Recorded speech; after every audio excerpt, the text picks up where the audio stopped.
तर आपण 3D printing मशीनबद्दल बघणार आहोत. तर ही जी आडवी आहे त्याची ती एक्स ॲक्सिस आहे आणि ही जी खाली अशी दिसते आपल्याला ती वाय ॲक्सिस आहे आणि ही उभी आहे ती झेड ॲक्सिस आहे.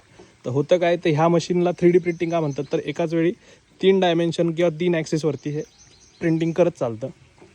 म्हणजे असं उभं प्रिंटिंग होणार आहे, असं आडवं प्रिंटिंग होणार आहे आणि ज्यावेळेस हाईट द्यायची आहे किंवा एक लेअर कंप्लीट झाली का त्यावेळेस ते आप आपल्याला ॲडजस्ट करून घेणार आहे. आणि याचा फायदा एक असा आहे की हे तुम्ही बघू शकता, हे जे कर्व्ज आहेत किंवा हा जो डिझाईन एलिमेंट आहे तो ट्रॅडिशनल कन्स्ट्रक्शनमध्ये आपल्याला शक्यतो एवढ्या सिमेट्रिकली म्हणा किंवा एवढा सरळ नेटका नीट किंवा एकदम परफेक्ट असा घावत नाही. त्याच्यामुळे ह्याचा फायदा होतो. तर 3D प्रिंटिंगला ॲडिटिव्ह मॅन्युफॅक्चरिंग पण म्हणतात आणि हे जे आहे ते ॲडिटिव्ह आहे, मिक्सचर आहे.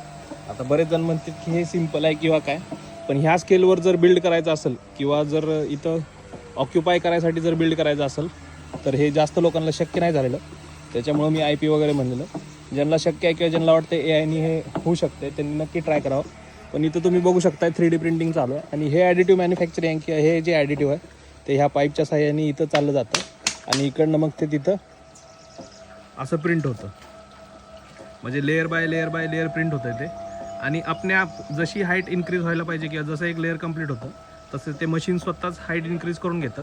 जी कोड असतो त्याला, जे कन्स्ट्रक्शन फील्डमधले आहेत त्यांना माहीत असेल. आणि हे कन्स्ट्रक्शन कोड किंवा हे जी कोड आहे त्याच्या हिशोबाने हे प्रिंटिंग केलं जातं आणि त्या हिशोबाने हे 3D प्रिंटिंग म्हणलं जातं. आता तुम्ही बघू शकता आधीची जी लेअर होती त्याच्यावरतीच ते काम आलेलं आहे.